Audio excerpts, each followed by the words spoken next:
వాక్యంలోకి వెళ్తున్నాం. ఆల్రెడీ మనం లాస్ట్ టైము పోయిన సండే మనం ఒక ఆదికాండము 1వ అధ్యాయం నుంచి 11 అధ్యాయాల వరకు కూడా ఒక అంశాన్ని మనం ధ్యానం చేసాం. మనం ఒకటే నిర్ణయం చేసుకున్నాం. ఆదాము మొదలుకొని మన వరకు కూడా బైబిల్ చరిత్రని క్రమంగా ధ్యానం చేయాలనుకున్నాం. ఈ క్రమం అన్న దాంట్లో 3 వస్తాయి. ఒకటి వ్యక్తుల క్రమం, రెండోది గ్రంథాల క్రమం వచ్చేస్తుంది, మూడోది అధ్యాయాల క్రమం కూడా వస్తుంది. ఈ 3 కూడా క్రమంగానే నడుస్తాయి. మన గురి మాత్రం వ్యక్తుల క్రమం. ఒకవేళ అధ్యాయాలు వెనక ముందు అయినా, కొన్ని అధ్యాయాలు మిస్ అయినా, ఒకవేళ గ్రంథాలు వెనక ముందు అయినా, ముందు గ్రంథం వెనక గ్రంథం ముందుకు ఉంటుంది బైబిల్లో. కాబట్టి వాటిని మనం చేర్చుకుంటాం.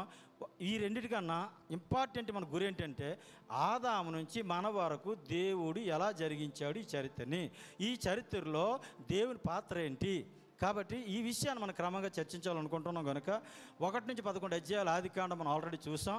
1 నుంచి 11 అధ్యాయాలు ఆదాము మొదలుకొని అబ్రాము తండ్రి అయిన తెరహు వరకు ఏం జరిగింది, ఆదాము కుమారులను ఎవరు సెలెక్ట్ చేసుకున్నాడు, నోవా కాలం వచ్చేసరికి మరలా వాళ్ళ కుమారులు ఎవరు సెలెక్ట్ చేసుకున్నాడు, అబ్రాము దగ్గరికి వచ్చేసరికి 20 తరాలు, ఏ తరం తర్వాత ఏ తరం అన్నది గత మనం వారంలో ఆదివారం చూడడం జరిగింది ప్రియులారా. అది కావాలంటే మన సామ్యూయల్ బాబు వాళ్ళ దగ్గర వీడియోలు ఉన్నాయి, మరలా కావాలంటే మీకు పంపిస్తారు. అందులో కూడా మరలా రిపీట్ చేసి చూడండి. మీరు ఇంకా ఆ 11 అధ్యాయాల్లో కూడా ఏముందో అర్థమవుతుంది. ఆ 11 అధ్యాయాల్లో ఉన్న వ్యక్తుల క్రమం కూడా మీకు అర్థమవుతుంది.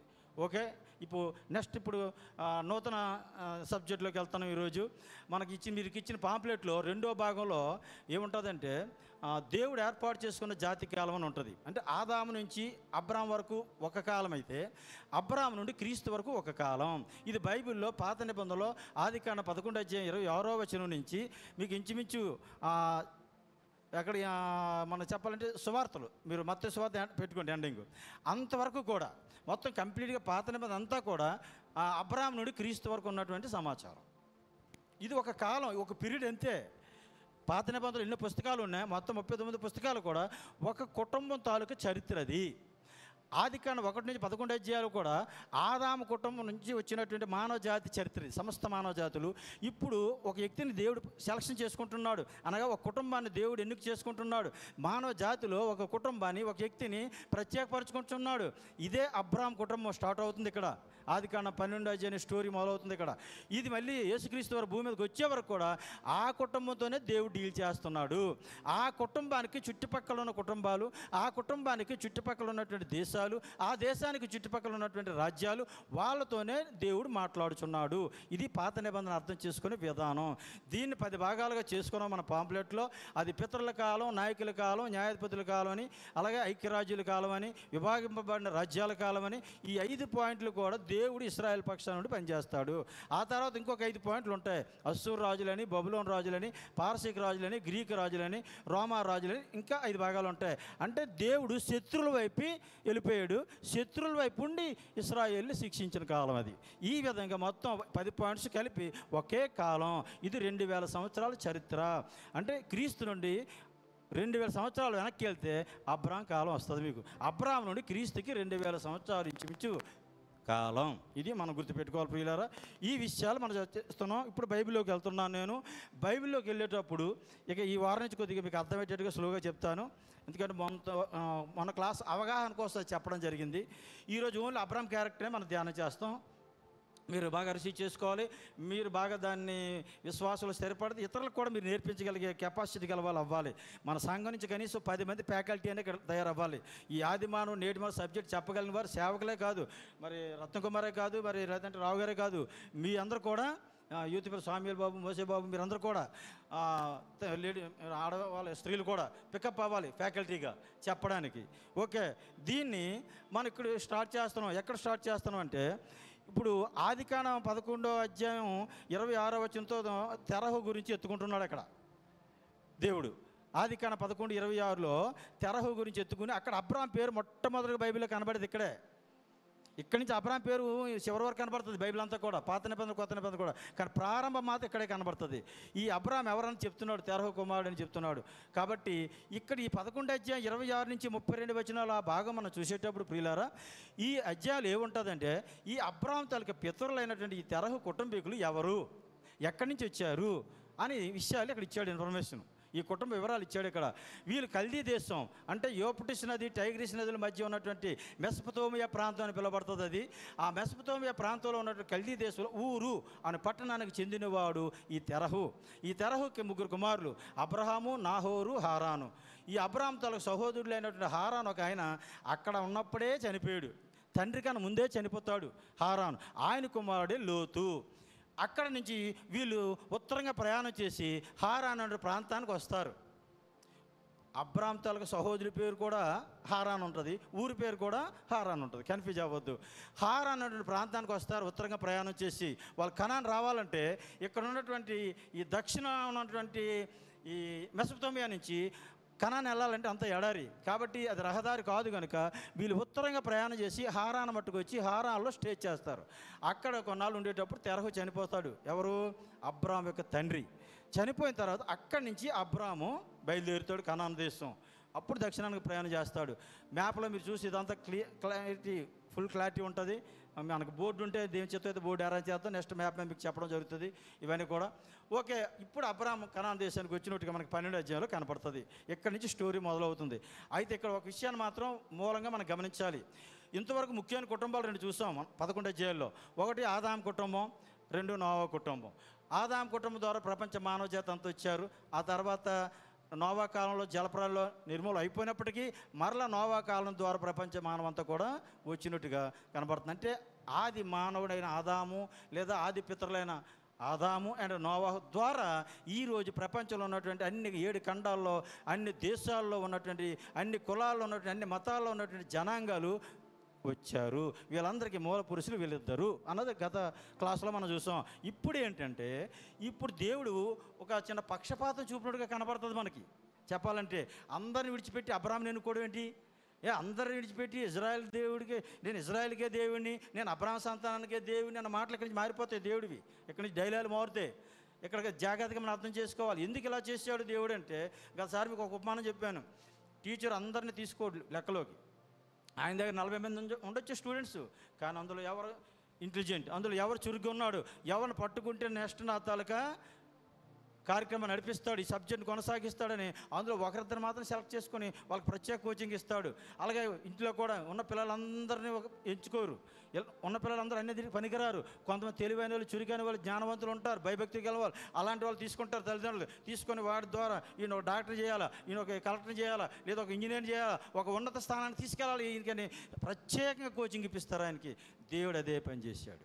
ఈ మానవ జాతి అందరితోనే పడలేకపోతున్నాను. ఒకప్పుడు నోవా కాలంలో జలప్రలయాలు అందరూ నాశనం చేశాను, అయినా వీళ్ళకి బుద్ధి రాలే. మరలా వీళ్ళు మళ్ళీ మారిపోయి అందరూ ఒకటి అవ్వాలనుకున్నారు. బాబేలు గోపురం దగ్గర మళ్ళీ వీళ్ళు భాషలు తారుమారు చేశాను, దేశాలకు చేశాను, అయినా ఈ జనం మళ్ళీ మామూలు అయిపోతున్నారు. వీళ్ళు ఎంత ఎడగొట్టినా మళ్ళీ కలిసిపోతున్నారు. అందరూ ఒకరిని పెట్టి ఒకరు పాడైపోతున్నారు. కాబట్టి ఒక పని నేను చేయాలనుకుంటున్నాను దేవుడు ఒక ఆలోచన చేసుకున్నట్టుగా అర్థమవుతుంది. అదే అబ్రాహాం సెలక్షన్. ఈ లోకంలో, ఈ భూమి మీద ఒక వ్యక్తిని అంటూ నేను ఎన్నుకుంటాను, ఆ కుటుంబాన్ని ఎన్నుకుంటాను. ఆ వ్యక్తి ద్వారా, ఆ కుటుంబం ద్వారా ఈ ప్రపంచానికి దేవుడు అంటే ఏంటో, దేవుడి శక్తి అంటే ఏంటో నేను చూపిస్తాను. అదే దేవుని తాలూకా ఉద్దేశం. ఆ ఏర్పాటే అబ్రాహాముకి జరిగింది. కాబట్టి అబ్రాము ఇక ఆదికాండం 12వ అధ్యాయం వచ్చేసరికి ఒక ప్రత్యేకమైన వ్యక్తిగా కనబడుతున్నాడు. అయితే అబ్రాహాముకి ఏమున్నాయి? వాళ్ళ దేశంలో ఉన్నప్పుడు, వాళ్ళ ఇంటి దగ్గర ఉన్నప్పుడు బంధువులు ఉన్నారు, ఆస్తిపాస్తులు ఉన్నాయి, కుటుంబం ఉంది. అయితే ఆయన విగ్రహారాధకుడు. ఆయన ఊరిలో చంద్రారాధన పెద్ద గుడి, అది పురావస్తు తవ్వకాల్లో దొరికింది. అది అంటే వాళ్ళు బాగా విగ్రహారాధకులు. యెహోషువ గ్రంథం 24వ అధ్యాయం 2వ వచనం 15వ వచనం మీరు చదివితే అక్కడ తెరహు కుటుంబీకులు ఆ నది ఒడ్డున, అంటే యూఫ్రటీస్ నది ఒడ్డున వారు దేవతలు ఆరాధించేవారు. యెహోషువ చెప్తున్నాడు, ఏమయ్యా మీ పితరులందరూ కూడా ఒకప్పుడు యూఫ్రటీస్ నది దగ్గర ఉన్నప్పుడు దేవతలు ఆరాధించేవారు. ఇప్పుడు అమోరీయుల దేశానికి వచ్చాం, మన కనాన్ దేశానికి.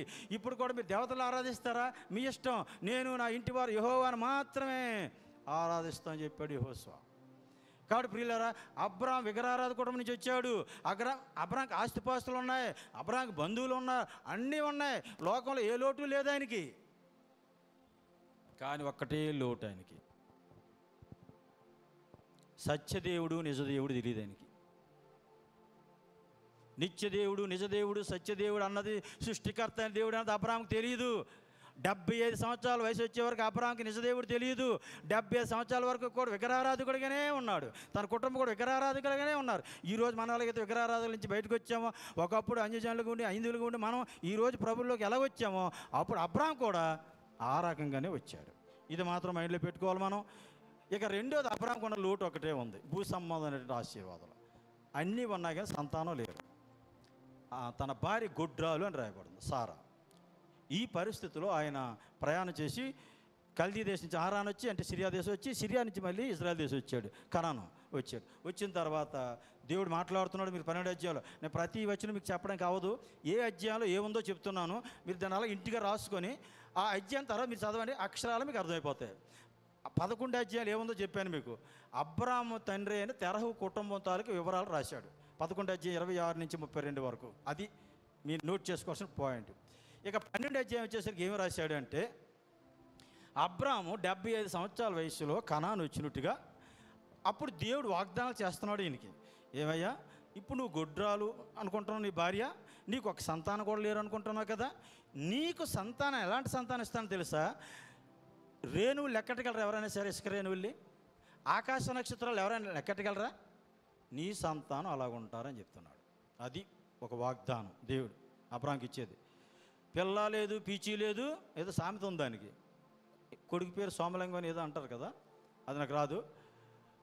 అలాగా ఏమీ లేదు, ఇంకా కొడుకు పేరు అప్పుడు సోమలింగం అని పేరు అంటుంది. ఇప్పుడు అబ్రాహాం వాగ్దానం ఏంటయ్యా, 75 సంవత్సరాల వయసు వచ్చేసింది నాకు, మా ఆవిడ చూస్తే 65 సంవత్సరాలు, మా ఇద్దరం అప్పుడు ముసలోళ్ళు అయిపోతున్నాం, ఇప్పటికొచ్చి ఒక పిల్ల లేదు, పీచు లేదు, ఆకాశం నక్షత్రాలు జనం ఇసుకరేను, అంతెందుకే బాబు నాకు ఒక్కడు ఇవ్వే బాబు అని అడుగుతున్నాడు ఈయన.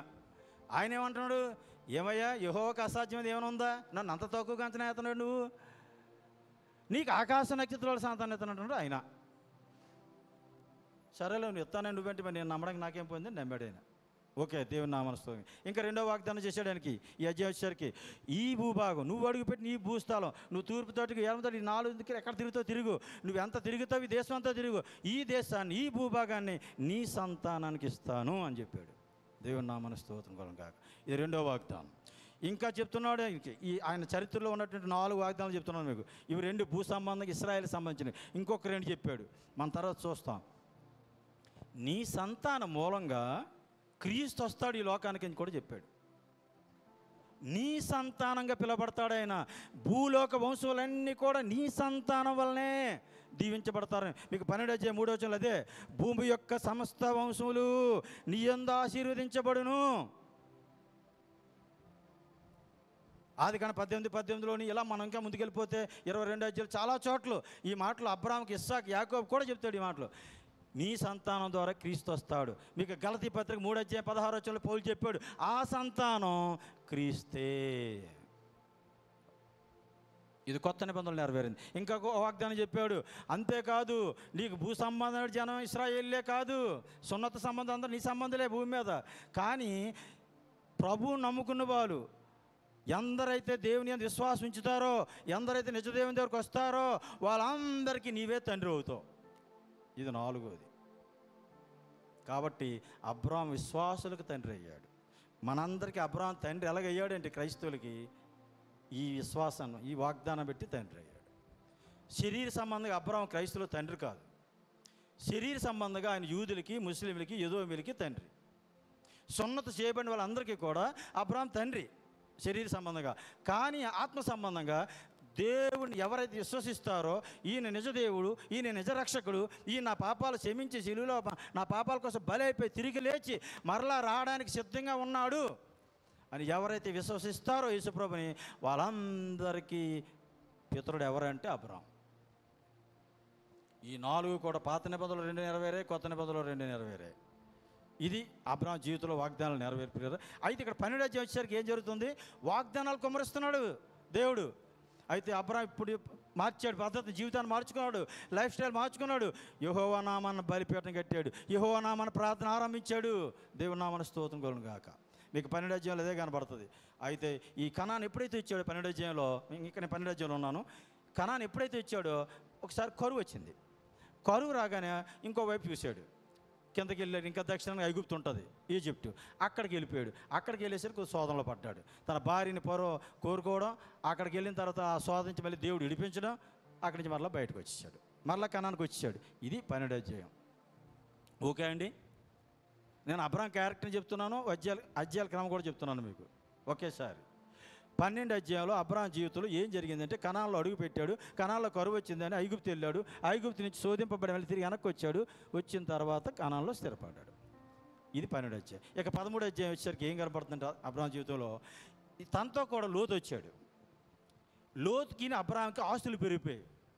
ఈ ఆస్తుల కోసం ఇప్పుడు కొట్టుకు చెప్తున్నాం మనం, ఆస్తులు కావాలి, ఆస్తులు పెరిగితే దానివల్ల ఇబ్బంది తప్ప దానివల్ల సుఖం ఉండదు, సమాధానాలు ఉండవు.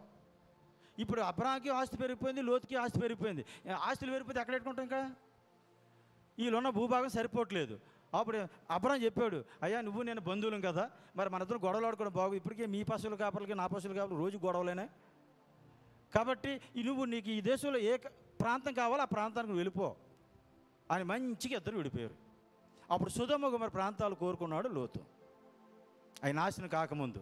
అందుకే అది కానీ 13వ అధ్యాయం ఇది ఉంటుంది. అంటే అబ్రాము లోతు విడిపోవుట, ఇది 13వ అధ్యాయంలో. ఎందుకు విడిపోయారు? ఆస్తులు ఎక్కువ వేయడం వల్ల. ఓకే, వాగ్దానాలు మాత్రం ప్రతి అధ్యాయాలు కంటిన్యూ అవుతున్నాయి. దేవుడు అవి ముందే చెప్పేశాను మీకు. ఇక్కడ కూడా అంటాడు, లోతు వెళ్ళిపోయిన వెంటనే నువ్వు ఆకాశ నక్షత్రాలు చూడు, ఈ దేశమంతా 15-16 రోజులు చెప్తాడు, ఈ దేశమంతటి నీకు నీ సంతానానికి సదాకాలం ఇచ్చేదను, నీ సంతానం భూమి మీద నుండి రేణువులో విస్తరింపజేసేదను. ఓకే ప్రియులారా, నెక్స్ట్ అధ్యాయం 14వ అధ్యాయం. 14వ అధ్యాయం వచ్చేసరికి ఏం కనబడుతుందంటే మీకు, ఎప్పుడైతే లోతు అక్కడికి వెళ్ళిపోయాడు సొదొమ గొమొర్రా ప్రాంతాలకి, అంటే మృత సముద్రానికి పక్కన ఉంటాయి అవి మ్యాప్లో మీరు చూస్తే. ఎప్పుడైతే లోతు అక్కడికి వెళ్ళిపోయాడో, ఇక అబ్రాం ఏ దేశం నుంచి అయితే వచ్చేసాడో, షినార్ దేశం నుంచి, ఆ షినార్ దేశం నుంచి 4 రాజులు 5 రాజుల మీదకి యుద్ధానికి వచ్చారు. షినార్ దేశం నుంచి అమ్రాపేలు, మీకు ఆదికాండ 14 అధ్యాయాలు మీకు అయ్యే కనబడతాయి. అమ్రాపేలు, అర్యోకు, కదర్లయోమేరు, తిదాలు అన్న 4 రాజులు కూడా బెరాతోను, బిర్సాతోను, షెనాబుతోను, షెమేబేర్ అనేటువంటి బెల రాజు, అంటే సొదొమ గొమొర్రా రాజులు 5 అలా గుర్తెట్టుకోండి మీరు. ఆ రాజుల పేర్లు మనకి అక్కర్లేదు. 5 రాజులు సొదొమ గొమొర్రా ప్రాంతంలో ఉన్నారు. 4 రాజులు ఏమో కల్దీ దేశం నుంచి వచ్చారు. అందులో అమ్రాపేలు అంటే అమ్మూరాబి, చరిత్రలో ఆయన పేరు అమ్మూరాబి. మోసే ధర్మశాస్త్రం ఉన్నట్టుగా అమ్మూరాబి ధర్మశాస్త్రం ఒకటి ఉంటుంది. అది పురావస్తు శాస్త్ర తవ్వకాలు దొరికే ఆధారాలన్నీ కూడా. మోసే ఎలాగైతే ఇశ్రాయేలుకి ధర్మశాస్త్రం తీసుకొచ్చాడో, ఆయన కూడా అమ్మూరాబి అన్న ధర్మశాస్త్రం ఒకటి ఉంటుంది. దాన్ని అమ్మూరాబి ధర్మశాస్త్రం అంటారు. ఆ అమరాపేలు తాలూకు పేరు అది. ఓకే, ఇది ఆ 4 రాజులు ఎప్పుడైతే 5 రాజులకు యుద్ధానికి వచ్చారో సొదొమ గొమొర్రా ప్రాంతాలు ఓడించేసి అక్కడ అబ్రాహాం తాలూకా బంధువైనటువంటి లోతుని తీసుకొని కూడా వెళ్ళిపోయారు.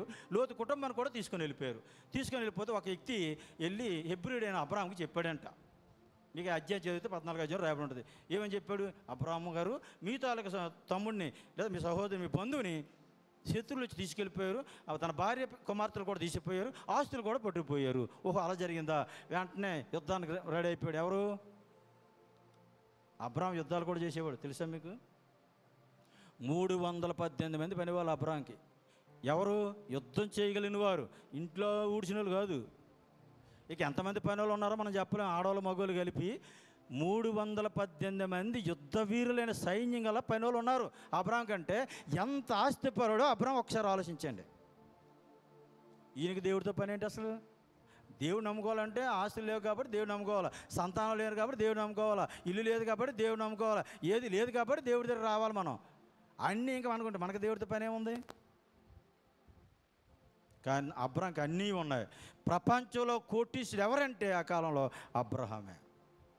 అలాంటి వ్యక్తి ఈ 318 మంది తీసుకెళ్ళి ఆ 4 రాజుల్ని ఓడించేసి ఆ ఆస్తిపాస్తులు తీసుకొచ్చి సొదొమ గొమొర్రా రాజులకి ఆస్తులు అప్పగించాడు. లోతు కుటుంబాన్ని కూడా సేవ్ చేశాడు. అప్పుడే మెల్కీసెదెకు అన్నటువంటి యాజకుడు అయిన సాలేమ రాజు గారు ఎదురుపడి అతను బ్లెస్ చేస్తుంటాడు. ఈయన రొట్టె ద్రాక్షరసం ఇస్తాడు.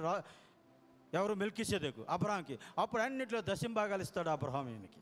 ఈ విధంగా అక్కడే ఆదికాండ 14 అధ్యాయాలు ఈ స్టోరీ మనం చూస్తాం. ఆ తర్వాత సొదొమ రాజు అంటాడు, ఏమయ్యా అబ్రహాం, ఈ ఆస్తి అంతా నువ్వే తీసుకొచ్చావు, నువ్వు లేకపోతే మా రాజుల పరుగు పోను, మా పట్టణాల ఆస్తులు పోను, నీ వల్ల వచ్చింది, నీకు ఎంత కావాలని అంత ఆస్తి తీసుకొచ్చి అంటే అబ్రహాం ఒక మంచి మాట వాడతాడు అక్కడ. ఏమంటాడు తెలుసా?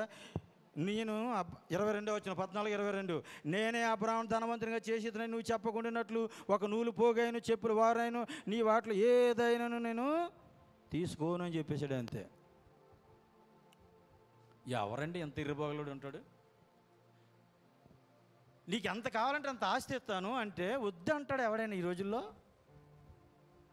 ఏమన్నా నాకు ఇప్పటికే 3 కోట్లు ఉన్నాయని ఎందుకని అంటారు అసలు ఈ రోజుల్లో ఎవరన్నా? ఉన్నాయి, అవి మా పిల్లలకి మా మనవలకే సరిపోవండి, మా 4వ తరం మనవలకి ఇంకా అసలు ఏ ఆస్తులు సంపాదించలేదండి అనే దానికి కూడా కక్కుతి పని వాళ్ళు ఉన్నారు. చివరికి ఏదో బుక్ అయిపోతారు, ఏ ఇన్కమ్ ట్యాక్స్లోనే ఎక్కడొక ఏదో అయిపోద్ది అనుకోండి, ఆ తర్వాత విషయం.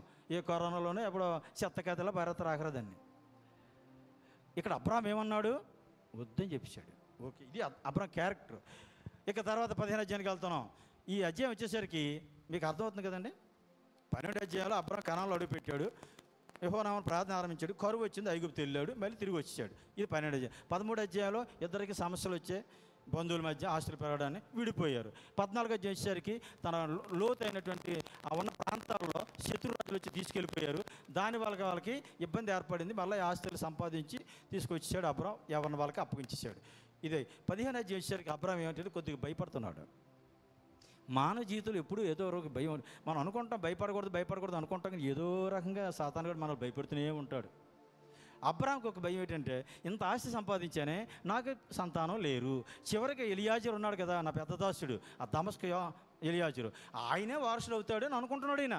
కానీ దేవుడు ఏమంటున్నాడు అంటే, అబ్రాహాం దగ్గరికి వాక్యం వచ్చిన రాయబడి ఉంది, అబ్రాహామా భయపడకు అంటున్నాడు దేవుడు. నీకు ఇస్తానే సంతానం చెప్తున్నాడు. ఇంకా కూడా ఏమిస్తే ప్రభువా? చివరికి ఎలియాజరే వారసుడు అయిపోతాడు.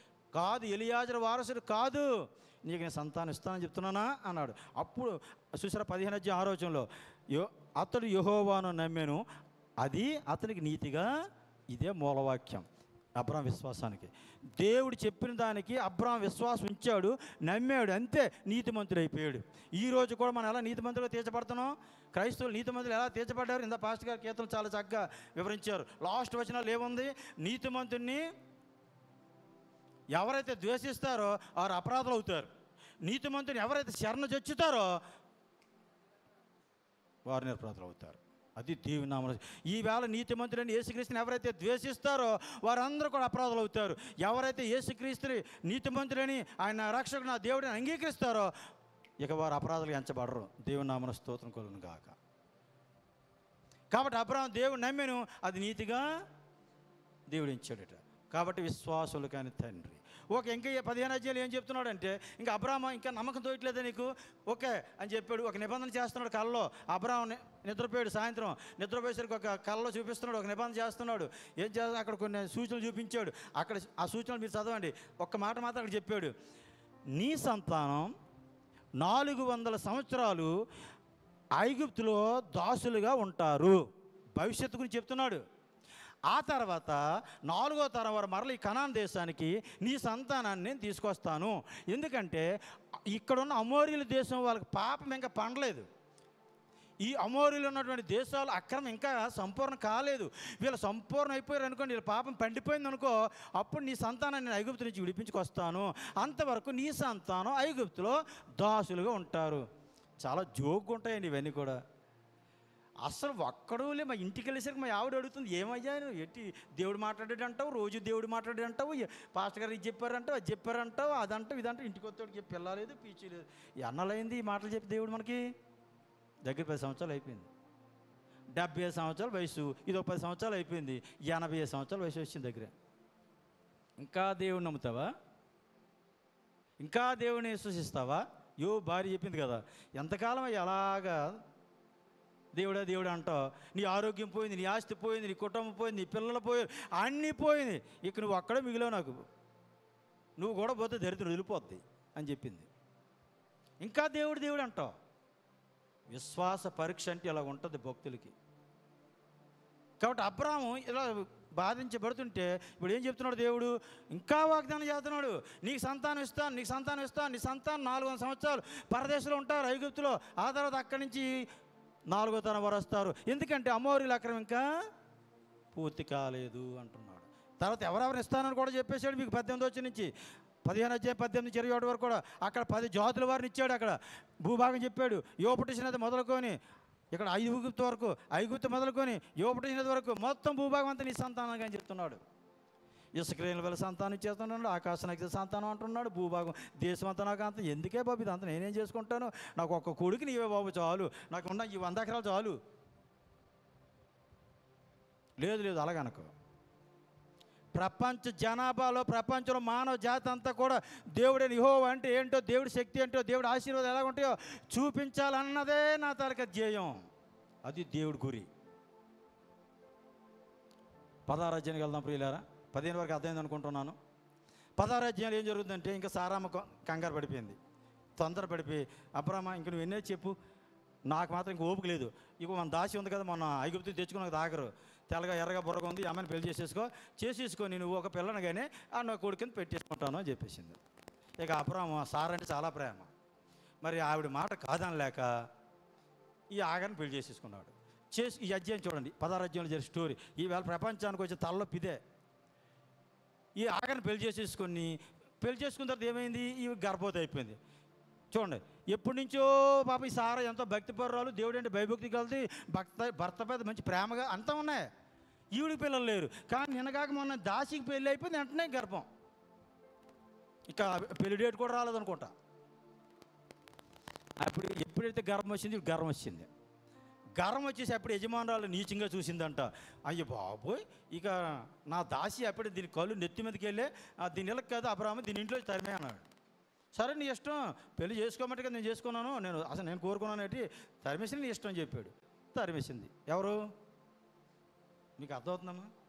సారా, అబ్రాహాం భార్య సారా రెండో భార్య ఆగర్ని ఇంట్లోంచి తరిమేసింది. అప్పుడు ఒక దేవదూత అక్కడ ప్రత్యక్షమయ్యి, హాగరు ఏం చేస్తానంటే ఇలాగైంది పరిస్థితి అంతా చెప్పింది. అసలు నువ్వు చేసిన పొరపాటు కదా, నువ్వు నీ యజమానురాల దగ్గర నువ్వు వెనకమైన ఉండాలి కదా. నీ యజమానురాలు నీ ఎంత ప్రేమించింది, తన యజమానినే నీకు భర్తకి ఇచ్చిందంటే నీకు కృతజ్ఞత ఎక్కడుంది, నీకు బుద్ధి జ్ఞానం ఉందా లేదా అసలు అని 4 చీవట్లు పెట్టి మరలా వెనకెళ్ళి నీ యజమానురాలకి అణిగి ఉండు నువ్వు. ఆ మాట మీకు ఎక్కడ ఉంటుందంటే 9వ వచనం, 16వ అధ్యాయం 9వ వచనం ఉంటుంది. యెహోవా దూత నీ యజమానురాలి వద్దకు తిరిగి వెళ్ళి ఆమె చేతి కింద అణిగి ఉండమని దానితో చెప్పాను. ఆ రోజు నుంచి ఈ రోజు వరకు ఎవరైనా అణిగి ఉన్నవారు ఆశీర్వదింపబడతారండి. నేనైనా మీరైనా దేవుడి దగ్గర మనం లోబడి అణిగి ఉండాలి. పెద్దల దగ్గర కూడా. సో అందుకే పెళ్ళి అయినప్పుడు ఏం చెప్తారు, భర్తలకి లోబడి ఉండండి భార్యలారా. ఎఫెసీ పత్రిక, కొలస్సీ, పౌలు పత్రికలు అన్నీ అవే. మీ భర్తలకు మీరు లోబడి ఉండండి. పిల్లలారా మీ తల్లిదండ్రులకు మీరు లోబడి ఉండండి. చిన్న పిల్లలారా మీ పెద్దలకు మీరు లోబడి ఉండండి. దేవుడు మిమ్మల్ని హెచ్చిస్తాడు. ఇదే బుద్ధి చెప్పి పంపించింది. ఓకే, టెంపరీగా కొద్దిగా బుద్ధి వచ్చింది ఆగరు ఈ అధ్యాయంలో. అయితే ఇక్కడ ఇస్మాయిల్ అయినటువంటి కుమారుడు నువ్వు కంటావని చెప్పింది దూత. అలాగే ఇస్మాయిల్ పుట్టేసాడు ఈ అధ్యాయంలో. ఎవరికి? ఆగరికి. ఇప్పుడు అబ్రాహాం వయసు 85 సంవత్సరాలు. 75 సంవత్సరాలకు వచ్చాడు. 85 సంవత్సరాలకి వివాహం చేసుకున్నాడు ఆగర్ని. 86 సంవత్సరాలకి ఇస్మాయిల్ పుట్టాడు. అంటే ఆగర్ని పెళ్లి చేసుకున్న సంవత్సరానికే ఇస్మాయిల్ పుట్టాడు. మీకు ఈ రెఫరెన్స్ 16 లాస్ట్లో ఉంటుంది. ఆదికాండం 16:16లో ఉంటుంది అది. ఓకే, ఇప్పుడు నేను ఇంకా ముందుకు వెళ్తున్నాను. ఇక ఏం జరిగింది నెక్స్ట్ అబ్రాహాం జీవితంలో ఏం జరుగుతుందో చూద్దాం. 17వ అధ్యాయం వచ్చేసరికి అబ్రాహాంతో దేవుడు మళ్ళీ మాట్లాడుతున్నాడు. అబ్రాహాంకి 99 సంవత్సరాలు వచ్చాయి. 99 సంవత్సరాలప్పుడు మళ్ళీ మాట్లాడుతున్నాడు.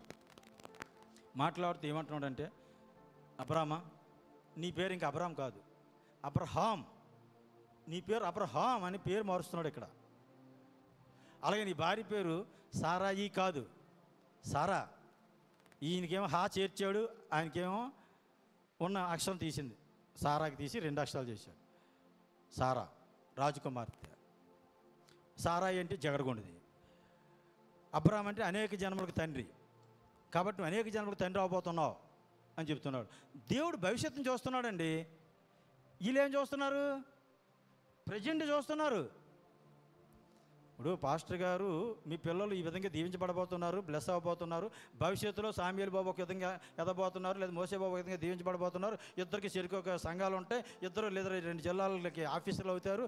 ఏదో ఒక దేవుడు ఒక ప్రవచనం చెప్పాడు అనుకోండి, వాగ్దానం చేసాడు అనుకోండి, 100% పాస్టర్ గారు నమ్మగలరా? ఇప్పుడు నాకే చెప్పాడు అనుకోండి, నా బిడ్డల గురించి, నా మనవరాల గురించి. నీ మనవరాలు ఇద్దరు కూడా, ఒక చిన్న మనవరాలు వైద్యాలు ఉంది కదా, ఈ జిల్లా కలెక్టర్ అవుతుంది, లేదంటే పెద్ద సేవకురాలు అవుతుంది. రాజమండ్రిలో ఉన్న మనవరాలు అక్కడ జిల్లా కలెక్టర్ అవుతుంది, లేదా పెద్ద సేవకురాలు అవుతుంది అని అనుకోండి, నేను ఎంతవరకు నమ్మగలరు?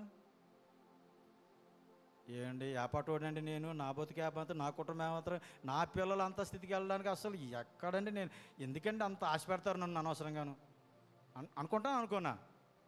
సేమ్ అలాగే అంటున్నాను. కాబట్టి ఇంకా దేవుడు అబ్రహాం తలగా డీల్ చేస్తున్నాడు, ఎక్కడ విడిచిపెట్టట్లేదు. ఇక్కడికి వచ్చేసరికి కానీ ఇంకా అనేక జనాలు తండ్రి అవుతావు, కాబట్టి నీ పేరు మారుస్తున్నాను అంటున్నాడు. మార్చాడు, ఇద్దరు పేర్లు మార్చాడు. తర్వాత ఇప్పుడు వీళ్ళ పేర్లు మార్చాడు. వీళ్ళ వయసు ఎంత? 99 సంవత్సరాలు. అవి మైండ్లో పెట్టుకోండి వయసులో. ఇప్పుడు వీళ్ళకి ఇంకొక నిబంధన ఇచ్చాడు, సున్నత నిబంధన.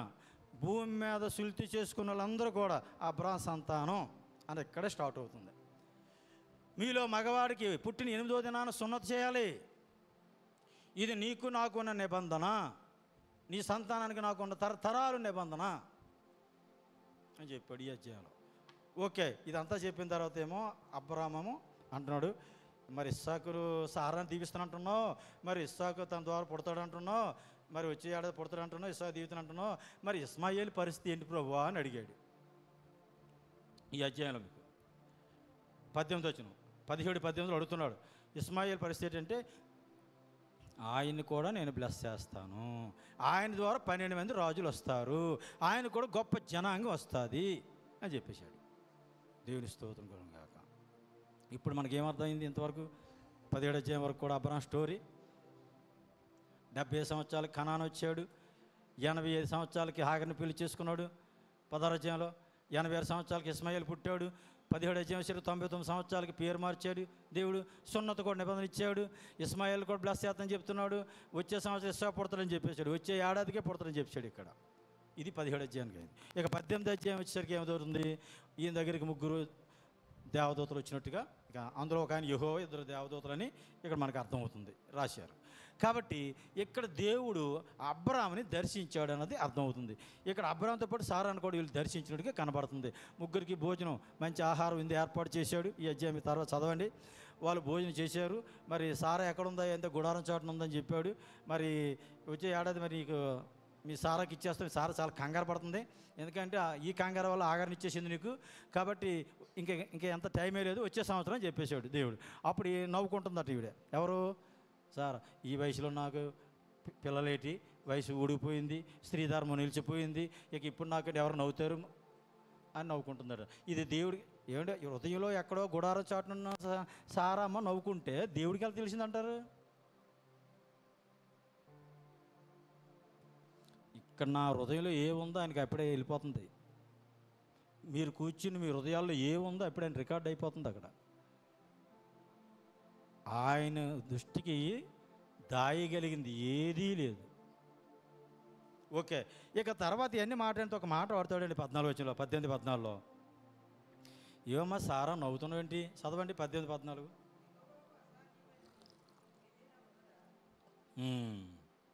అది ఇందాక బాబు ఆరాధన చేశారు, స్వామిలు బాబు. ఆయనకు అసాధ్యమైంది అడుగుతున్నాడు, దేవుడు అడుగుతున్నాడు, ప్రశ్న వేస్తున్నాడు. ఆ రోజు సారాన్ని అడుగుతున్నాడు, ఇవాళ మనల్ని అడుగుతున్నాడు అండి. ఏమండి, యెహోవాకు అసాధ్యమైనది ఏదైనా ఉందా? ఈ ప్రపంచంలో కానీ, ఈ లోకంలో కానీ, ఈ విశ్వంలో కానీ ఎక్కడైనా సరే ఈ దేవునికి అసాధ్యమైనది, ఈ ప్రభువుకు అసాధ్యమైనది ఏదైనా ఉన్నదా? దమ్ముంటే ఆన్సర్ చేసి పంపించండి ఎవరైనా సరే. నీకు ఒకటి ఉందయా అసాధ్యం, అది నీ వల్ల కాదని.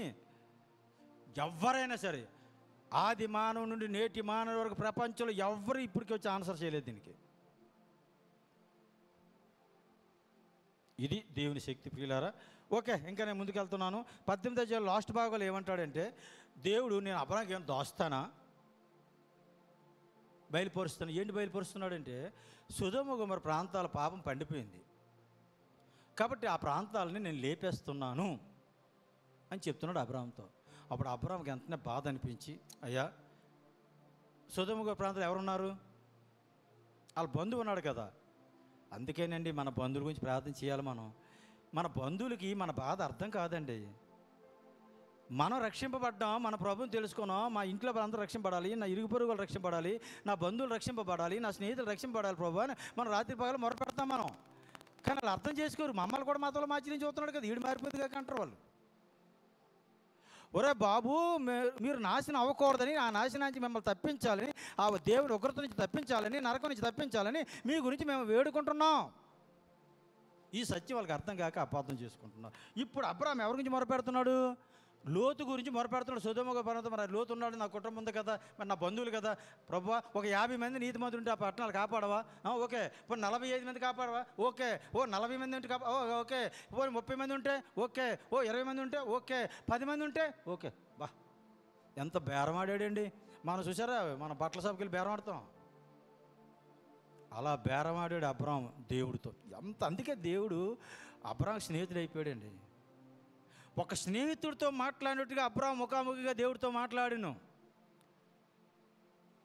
ఏంటే పిచ్చి పిచ్చి చేస్తావు, నేను దేవుడు, నువ్వు మానవుడు, నువ్వు పెద్ద, నీకు ఎంత ఆస్తి ఉంటే, నీకు ఎంత పనులు ఉంటే, నేను వాళ్ళకి అసలు సొదొమ గొమొర్రా ప్రాంతాలు లేపేయాలి నేను వచ్చాను, నువ్వు అలా కాపాడడానికి నువ్వు ప్రయత్నం చేస్తున్నావు నువ్వు అంటే దేవుడు అబ్రాహాము ఏమైపోతాడు?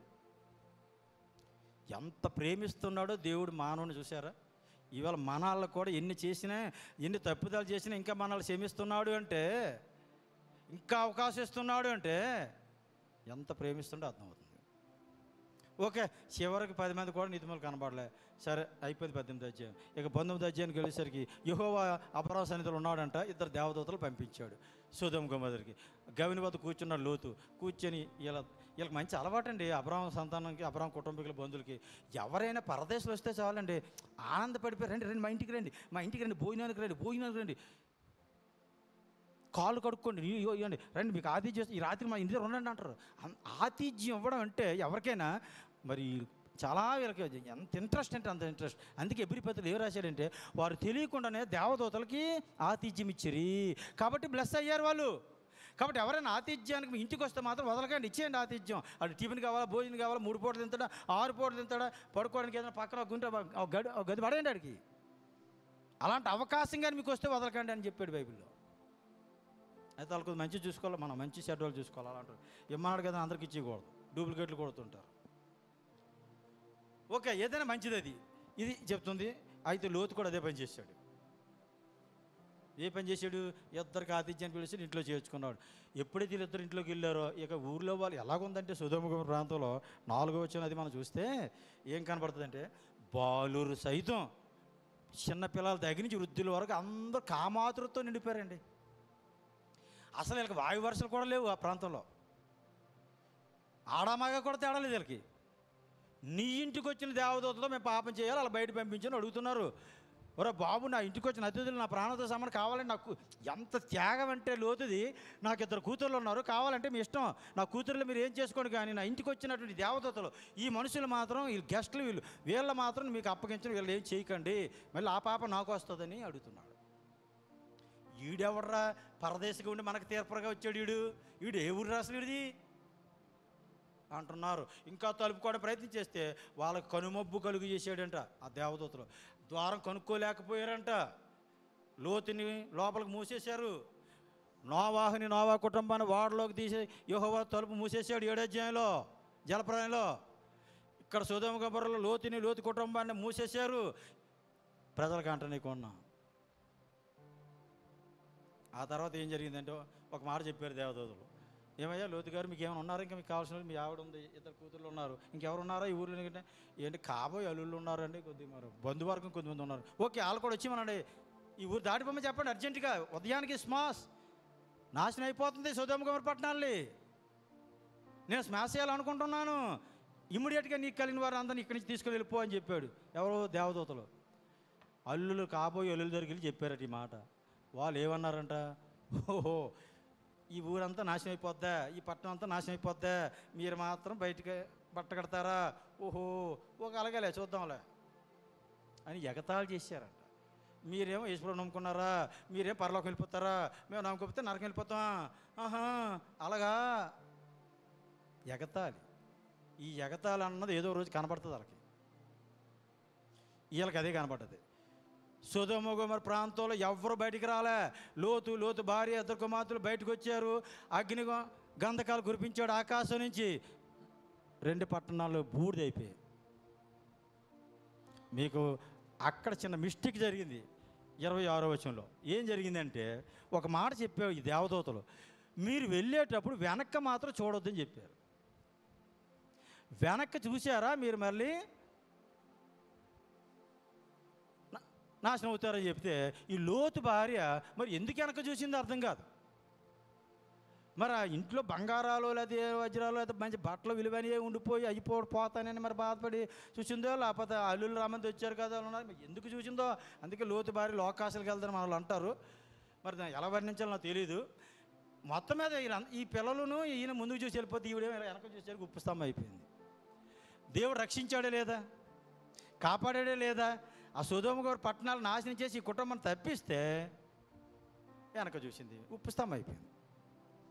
రక్షణ పొందుకున్న తర్వాత ప్రతి ఒక్కరు చాలా జాగ్రత్తగా ఉండాలి. రక్షణ పడిపోయాం కదా మన ఇష్టాచార జీవితానికి కుదరదు, ఆ రక్షణ పోతుంది. అంతవరకు సహించిన వాడే రక్షింపబడును. మీ సొంత రక్షణ భయంతో వణుకుతో కొనసాగించుడి. రక్షణ పడ్డాం ఓకే, దానికి ఇంకా డౌట్ లేదు, కానీ రక్షణ కొనసాగించాలి. లోతు భార్య ఎలాగ అయిపోయిందో అలా అయిపోతాం లేకపోతే. కాబట్టి ఇది మనకు హెచ్చరికే రాశాడు, ఇలాంటివన్నీ కూడా వెనక చూడకూడదు. అందుకే ఎబ్రీ పత్రిక 37 వచ్చిన మనం చదివినప్పుడు 38 ఏముంటుందంటే, ఒకసారి చూద్దాం. అది చాలా మంచి మాట ఉంటుంది. ఎబ్రీ 10:38 నేను చదువుతున్నాను, చూడండి. నా ఎదుట నీతిమంతుడైన వాడు విశ్వాస మూలంగా జీవించిన కానీ అతడు వెనుక తీసిన ఏడల అతని యందు నా ఆత్మకు సంతోషం ఉండదు. ఇప్పుడు దేవుని యందు విశ్వాసం ఉంచేవాడు ఏమవుతాడు? విశ్వాస మూలంగా బతుకుతాడు. నీతిమంతు విశ్వాసం మూలంగానే బతుకుతాడు, విశ్వాసం మూలంగానే జీవిస్తాడు. కానీ వెనక తీస్తే అంటే వెనక తీయడంటే మళ్ళీ వెనక్కి వెళ్ళిపోతే ఎక్కడి నుంచి వచ్చామో మళ్ళీ మన ఆ మతంలోకి కులంలోకి ఆ గ్రామం ఏ దేవతారం చేసుకొచ్చామో ఏ భక్తి చేసుకొచ్చామో మళ్ళీ ఏ వ్యసనాల నుంచి బయటకు వచ్చామో మళ్ళీ అందులోకి వెళ్ళిపోతే ఏమైపోతాం? మనం నశించిపోతాం. కాబట్టి లోతు భార్యలకు వెనక చూడకూడదని అర్థమవుతుంది. అబ్రాహాములకు ముందుకే చూడాల, పైకే చూడాల. దేవుడు ఆశీర్వాదాల కొరకే వాగ్దానాల కొరకే చూడాలి. ఇది ఇక 19వ అధ్యాయంలో తర్వాత స్టోరీ చదువుకోండి. అక్కడ లోతు కుమార్తెలు వాళ్ళు చేసినటువంటి అజ్ఞానం, దానివల్ల మోయాబీలు అమ్మానీలు బైబిల్లో ఉద్భవించింది ఇక్కడ ఈ అధ్యాయంలోనే. మొట్టమొదటి మోయాబీలు అమ్మాయిలు పుట్టుక ఎక్కడ ఉందంటే ఈ అధ్యాయంలో 2వ భాగం మీరు చదవాలి. ఆ లోతు కుమార్తె ఇద్దరు పట్టణాలంతా జనమంతా చచ్చిపోయి ఇంకెవరు లేరు, మా నాన్న ఇద్దరు ఉన్నాం కాబట్టి మరి భూమి మీద సంతానం లేకపోతే మా వంశం పాడైపోద్దని వాళ్ళు సొంత తెలివితేటలు అజ్ఞానం ఉపయోగించి వాళ్ళ తండ్రితో చేసినటువంటి పాపం వల్ల మోయాబీలు అమ్మోనీలు ఉద్భవించారని చరిత్ర రాయబడి ఉంది. ఇది దేవుడు చేయమని పాపం కాదు, వాళ్ళు బుద్ధిహీనత కొద్ది వాళ్ళు చేశారని దేవుడు పక్షపాతం లేకుండా రాయించాడు దైవ గ్రంథంలో. అది దేవుడి గొప్పతనం. ఇలాగ అర్థం చేసుకోవాలి బైబిల్ని. పరిశుద్ధ గ్రంథంలో ఎలా పాపం రాసేటి, పరిశుద్ధ గ్రంథంలో ఎలా దేవుడు ఎలా రాయించాడు ఏంటి? దేవుడు ఎవరిని వెనకేడని అర్థమవుతుంది. ఆయన ఇష్టానుసారుడు దావీదు పాపం చేస్తేనే ఊరుకోలేదు, ఆయన గురించి రాయించాడు. ఎవరైనా సరే పాస్టర్ కాదు కదా, మాస్టర్ కాదు కదా, ఎవరు యాజకుడు కాదు కదా, ప్రధాన యాజకుడు కాదు కదా, ఎవరు పాపం చేసిన దేవుడు ఊరుకోడు, వాడిని శిక్షిస్తాడు, వాడు గుట్టు బయట పెడతాడు. అది దేవుడు పక్షపాతం లేనివాడు అంటే అది. అంతేగాని బైబిల్లో రాయించాడంటే మీ మానవులు ఇలాంటి బుద్ధిహీనులరా, ఇలాంటి బుద్ధిహీన పనులన్నీ చేశారు ఒకప్పుడు పూర్వీకులు, అయినా నేను క్షమించుకుంటూ వస్తున్నాను అని చెప్పడానికి ఈ గ్రంథంలో రాయించాడు ఇవి. ఓకే, నెక్స్ట్ 20వ అధ్యాయానికి వెళ్తున్నాం ప్రియారా. 20వ అధ్యాయం వచ్చేసరికి అబ్రాహాం ఇప్పుడు మరొక శోధనలో పడ్డాడు.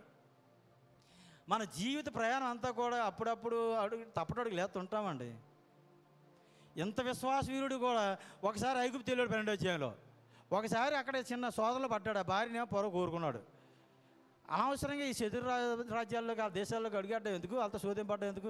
ఇప్పుడు మళ్ళీ 20 అధ్యాయాలు అబ్రాహాం ఏం చేశాడంటే అబీమెలెకు తిరిగి వెళ్ళాడు. ఫిలిష్తీ దేశం అంటే పక్కన ఉంటుంది మీకు. ఇజ్రాయెల్ దేశానికి వెస్ట్ పడమట మధ్యధర సముద్రానికి ఇజ్రాయెల్ దేశం పక్కన ఉంటుంది, సముద్రం పక్కన. అది ఫిలిష్తీయుల దేశం. వాళ్ళ ముఖ్య పట్టణాలు 5 ఉంటాయి, వాళ్ళ 5 సర్దారులు వాళ్ళు. అందులో ఒక ప్రాంతానికి ఈయన వెళ్ళేటప్పుడు, గెరార్ అనే ప్రాంతానికి వెళ్ళేటప్పుడు అబీమెలెకు అక్కడ రాజు. ఈయన సారాను చూసి మరలా ఆవిడని తీసుకుపోవాలని చూశాడు. ఈ సారాకి ఇంకా పిల్లలోట్లేరు, చూస్తే వయసు పెద్ద కానీ అందంగా కనబడుతుంది. కాబట్టి ఎక్కడికి వెళ్తే ఆ రాజులు ఏం చేస్తున్నారు, ఈ అబ్రాహాం భార్యమే కొనేస్తున్నారు. ఇప్పుడు ఈ రాజు ఎప్పుడైతే తీసుకెళ్ళిపోయాడో వెంటనే దేవుడు స్వప్నంలో మాట్లాడేశాడు. ఏవయ్యా నువ్వు తీసుకొచ్చిన స్త్రీ ఎవరు అనుకుంటున్నావు? ఆయన ఒక ప్రవక్త, ఆమెనుగా నువ్వు ముట్టావా నువ్వు నిశ్చయంగా చచ్చిపోతావు చెప్పాడు. అబీమెలెకు ఒక్క మాట అన్నాడు, మంచి మాట అన్నాడండి. ప్రభువా నేను యథార్థ హృదయంతో చేశాను కదా, నేను ఆమెను ముట్టలేదు కదా. ఆయనేమో నా చెల్లి అన్నాడు, ఈమెమో నా అన్న అన్నాడు. కాబట్టి నేను పెళ్లి చేసుకుందాం అనుకున్నాను. ఎప్పుడైతే సత్యం తెలిసిందో నేను అసలు ముట్టలేదు. తప్పు నాది కాదు కదా, వాళ్ళదే కదా, నీ వాళ్ళదే కదా అన్నట్టు మాట్లాడాడు అభిమేలెకు. ఓకే, ఏదైనప్పటికీ ఆయన ఒక ప్రవక్త. సరే, నువ్వు చావకుండా ఉండాలంటే ఆయన నీ గురించి ప్రార్థన చేయాలి. నీ గురించి, నీ కుటుంబం గురించి ఆయన ప్రార్థన చేస్తాడు, వీళ్ళు ప్రార్థన చేయించుకొని చెప్పాడు. అప్పుడు నష్టపరిహారం ఇచ్చాడు అభిమేలెకు. అందుకే 20 అధ్యాయంలో 17 వచనంలో మీకు కనబడుతుంది. అబ్రాహాము దేవుని ప్రార్థింపగా దేవుడు అభిమేలెకును అతని భార్యను అతని దాసీలను బాగు చేసెను. వారు పిల్లలు కనిరి. ఎలాగనగా అబ్రాహాము భార్యను సారం పెట్టి దేవుడు అభిమేలెకు ఇంట్లో గర్భం మూసేసాడు. ఏమైంది? అబ్రాహాము ప్రార్థన చేస్తే అభిమేలెకు ఇంట్లో గర్భాలు తెరవబడ్డాయి. అంత పవర్ ఉంది దేవుడి నామానికి ప్రార్థన అంటే. దేవుడి ప్రజల్ని, దేవుడి తాలూకా ప్రవక్తల్ని, సేవకుల్ని, వాళ్ళ కుటుంబాలను ముట్టితే దేవుడే కలుగు చేసుకుంటాడు. ఓకే, దేవుడి నామానికి స్తోత్రం కలుగును గాక. ఓకే, ఇంకా పిల్లలు ముందుకెళ్తున్నాను. ఆదికాండంలో అబ్రాహాము చరిత్ర మీకు 11 అధ్యాయం 27వ వచనం మొదలుకొని, అదే 26వ వచనం మొదలుకొని 25 అధ్యాయం 8వ వచనం వరకు ఉంటుంది చరిత్ర. ఈయన ఎలా చెప్తున్నాడో మొత్తం ఆదికాండం అంతా చెప్పేద్దరేమో అనుకుంటున్నారు ఏమో కాంపిటీషన్ గారు. ఆదికాండం 25 అధ్యాయం 8వ వచనంతో అయిపోద్ది అబ్రాహాము చరిత్ర. ఓకే, ఇక 21 అధ్యాయంలో ఏం జరిగిందంటే, అబ్రాహాముకి ఇస్తాను చెప్పిన ఇస్సాకుని ఇచ్చేసాడు. ఇప్పుడు అబ్రాహాము వయసు 100 సంవత్సరాలు. ఎన్ని సంవత్సరాలు అయిందండి ఇప్పుడు అబ్రాహాముకి దేవుడు చెప్పి? 25 సంవత్సరాలు అయింది. 25 సంవత్సరాల నుంచి ఇస్తాను నీకు సంతానం ఇస్తానని చెప్పి ఇచ్చాడు 25 సంవత్సరాలకి. అంటే దేవుడు మాట తప్పలేదని అర్థమవుతుంది కదా. ఇస్తానని సంతానం ఇచ్చాడే లేదా? కాకపోతే అబ్రాహాము 25 సంవత్సరాలు పరీక్షించాడు. మనం దేవుడి దగ్గరికి వచ్చినంత మాత్రాన ఓహో యేసుప్రభువు నమ్మేసుకున్నావా, రామ్మ చర్చిలో అడుగుపెట్టి పాస్టర్ గారు ప్రార్థన చేయగానే నీకు ఇల్లు ఇచ్చిన కాక అంటే అలాగే ఇంటికి వెళ్తారు ఇల్లు ఉండదు. నీకు సంతానం ఇచ్చిన కాక అంటే ఉదయం లేచి సంతానం పుట్టిరు. నువ్వు నిజంగా యేసుప్రభువుని నమ్ముతున్నావా? అసలు నిజంగా నీ పాపాలు విడిచిపెట్టావా? నేను నమ్మచ్చా? ఓకే, సరే పరీక్షలు పెడతాడు. నిజంగా నువ్వు యేసుప్రభు మీద విశ్వాసం ఇచ్చావా, నిన్ను దీవించగలడు యేసుప్రభు అని, ఆయనకు అసాధ్యమైనది ఏది లేదని నువ్వు నమ్ముతున్నావా లేదనడానికి ఎన్నో పరీక్షలు పెడతాడు. అందులో పాస్ అయితే నువ్వు ఒకటి అడిగితే ఆయన 10 ఎత్తాడు. ఆయన దేవుని నామమున స్తోత్రం కలుగును గాక.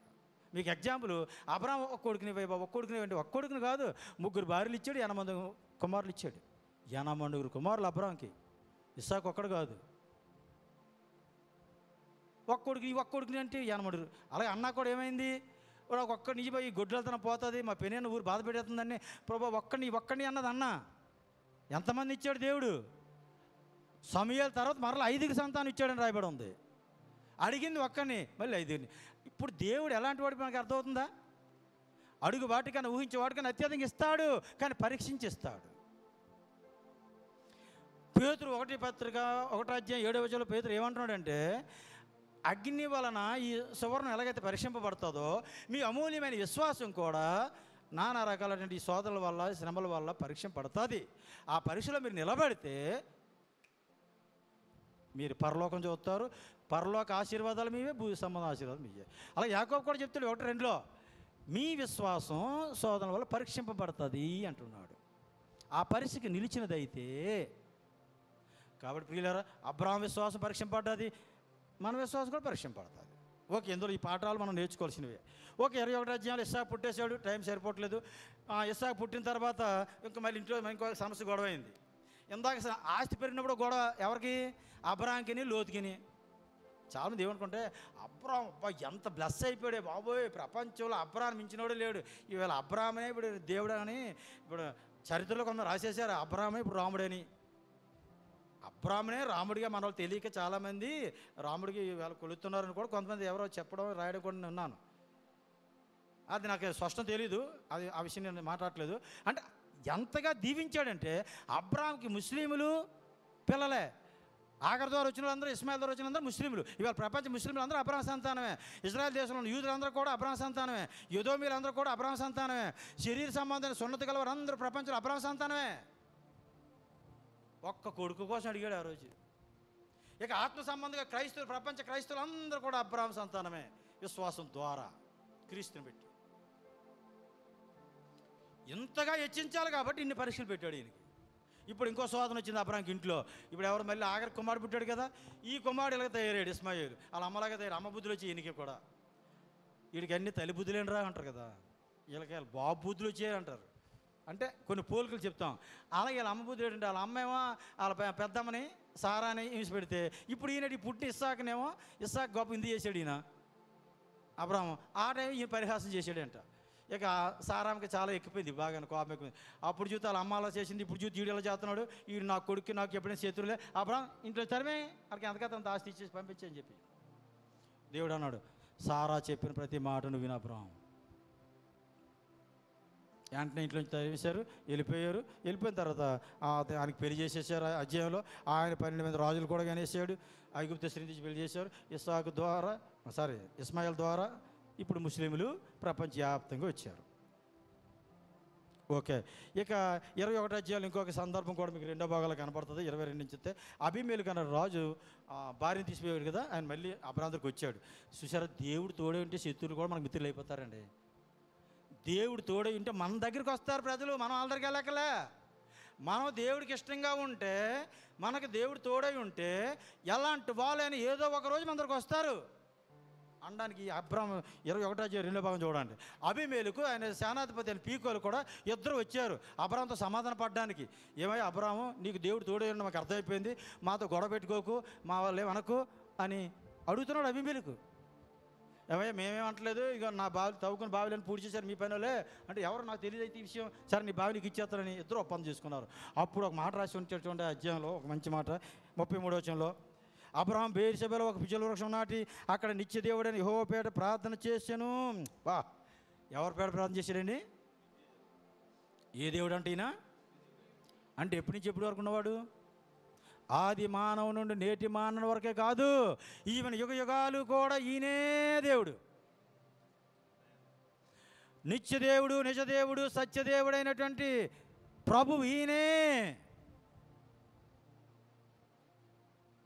ఈ ప్రపంచానికి ఎలా చెప్పాలో నాకు అర్థం కావట్లే, నా గొంతుకు సరిపోవట్లేదు.